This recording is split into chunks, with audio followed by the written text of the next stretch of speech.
V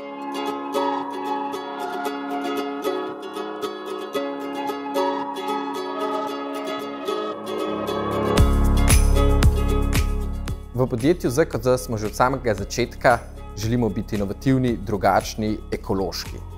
Predvsem smo poznani po dveh blagovnih znamkah, blagovna znamka Equa in blagovna znamka Goat Story. V zadnjih letih, praktično 10 letih, smo zelo hitro rasli in se tekom naše rasti srečevali s precej enimi problemi, novimi izzivi, ki jih mogoče sami nismo bili kos, in zaradi tega smo se tudi odločili, da se vključimo v akademijo. V sklopu te akademije smo strukturirali na lastne probleme, pogledali, kakšna je vizija. V našem podjetju verjamemo v trajnostni razvoj in v trajnostno obnašanje čez vse naše dejavnosti. En velik del so predvsem naše marketinške aktivnosti, preko katerih želimo predvsem izobraževati in izpostavljati določene probleme, za katere mislimo, da so izredno pomembni in se jih danes ne moremo več izogniti, kot je recimo problem plastike in embalaže v svetu. Verjamemo v to, da je lahko svet enkrat brez embalaže, predvsem plastike za enkratno uporabo.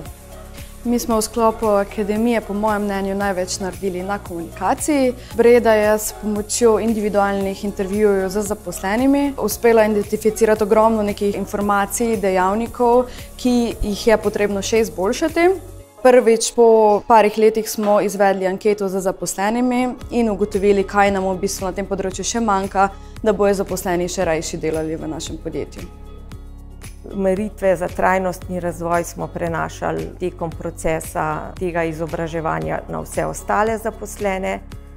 Prepoznali smo nove izzive z vidika trajnostnega razvoja, zlasti na področju transporta in pa embalaže. Podjetje ZKD se je samo odločilo za trajnostno transformacijo zaradi razloga, ker bi želelo nekaj dobrega narediti za naš planet skozi spreminjanje navad potrošnikov. Skozi proces našega dela delavnic smo skupaj z zaposlenimi odprli komunikacijo med sabo do kupcev, do dobaviteljev in s tem opolnomočili sodelavce, da lahko lažje prevzemajo svoje naloge in odgovornosti, ki jih imajo v podjetju.